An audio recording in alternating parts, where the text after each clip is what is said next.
నమస్కారం. ఈరోజు మనం ఒక ఆసక్తికరమైన చర్చ చేద్దాం.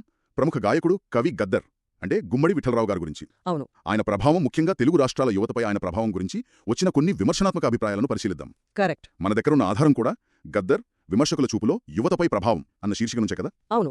ఇందులో కొందరు విమర్శకులు ఏకంగా గద్దర్ యువతను నాశనం చేశారు అనేంత తీవ్రంగా ఆరోపించారు. అమ్మో, అది చాలా పెద్ద మాట. నిజమే. అది ఎంతవరకు నిజమనేది వేరే విషయం, కానీ ఆ విమర్శల వెనుకున్న కారణాలు, వాళ్ల వాదనలు ఏంటో ఈ ఆధారం ద్వారా చూద్దాం. ఖచ్చితంగా. ఎందుకంటే గద్దర్ గారిని ప్రజా గాయకుడు అని ఎంతగా ఆరాధించేవాళ్ళున్నారో, ఉన్నారు. ఆయన ప్రభావంపై తీవ్రమైన అభ్యంతరాలు చెప్పిన వాళ్ళు కూడా అంతే ఉన్నారు. హ్మ్. ఈ ఆధారం ముఖ్యంగా ఆ విమర్శల గురించే మాట్లాడుతుంది. సరే, మొదటగా వినిపించే ప్రధాన విమర్శ ఆయన నక్సలైట్ ఉద్యమ భావజాలాన్ని బలంగా ప్రచారం చేశారు అనేది. అంటే సాయుధ పోరాటం ద్వారానే మార్పు వస్తుందనే వాదనను. అవును.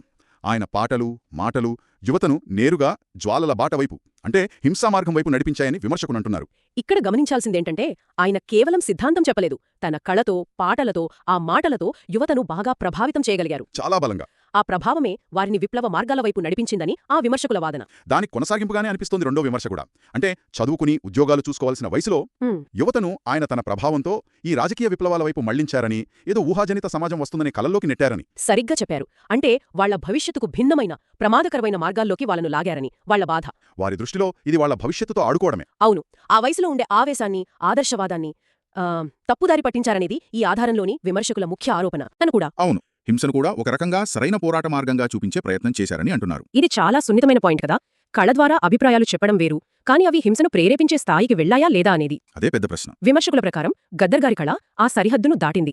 ఆయన పాటల్లోని భాష, ఆ భావం హింసాత్మక చర్యలను పరోక్షంగా సమర్థించాయని వాళ్లు భావిస్తున్నారు. వాటికి ఒక నైతిక బలమిచ్చాయని కూడా అంటున్నారు. ఒక రకంగా అవును. చివరగా నాలుగో విమర్శ, ఆయనకున్న గాయకుడిగా, కవిగా, పర్ఫార్మర్గా ఉన్న శక్తితో, అపారమైన శక్తి అది. అవును, ఆ శక్తితో యువతను ఎమోషనల్గా బాగా ఆకట్టుకుని వాళ్ల సున్నితమైన వయసులో, అంటే ఆలోచన ఇంకా పరిణితి చెందని దశలో వారిని సులభంగా ప్రభావితం చేసి ఆ ప్రమాదకరమైన మార్గాల వైపు లాగారని. ఈ విమర్శలన్నీ చూస్తే వాళ్ల ఫోకస్ అంతా గద్దర్ గారి కళాత్మక ప్రతిభ, దాని ప్రభావం మీదే ఉందని అర్థమవుతోంది.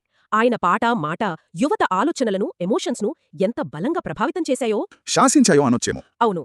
ఆ శక్తిని విమర్శకులు ఒక రకంగా ప్రతికూలంగా చూశారన్నమాట.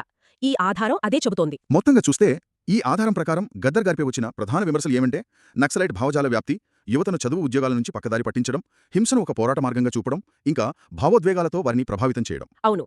ఇవి ఈ ఆధారంలో ప్రముఖంగా చెప్పబడిన విమర్శలు. అయితే ఇవి కేవలం విమర్శకుల కోణం మాత్రమా అని మనం గుర్తుంచుకోవాలి. ఖచ్చితంగా. ఇది కేవలం ఒక వాదన. అయితే ఈ చర్చ మనకు ఒక ముఖ్యమైన ప్రశ్నను లేవనెత్తుతోంది. ఏంటది? ఒక కళాకారుడి ప్రభావం సమాజంపై, ముఖ్యంగా యువతపై ఎంత లోతుగా, కొన్నిసార్లు ఎంత వివాదాస్పదంగా ఉండగలదు అనేది. నిజమే. విమర్శకుల దృష్టిలో కేవలం స్ఫూర్తినివ్వడానికి, అంటే ఇన్స్పిరేషన్కి, చర్యలకు ప్రేరేపించడానికి, అంటే ఇన్సైట్మెంట్కి ఆ గీత ఎక్కడుంది? అవును.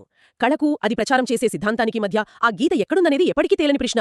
ఇది ఖచ్చితంగా మనందరం ఆలోచించాల్సిన విషయం.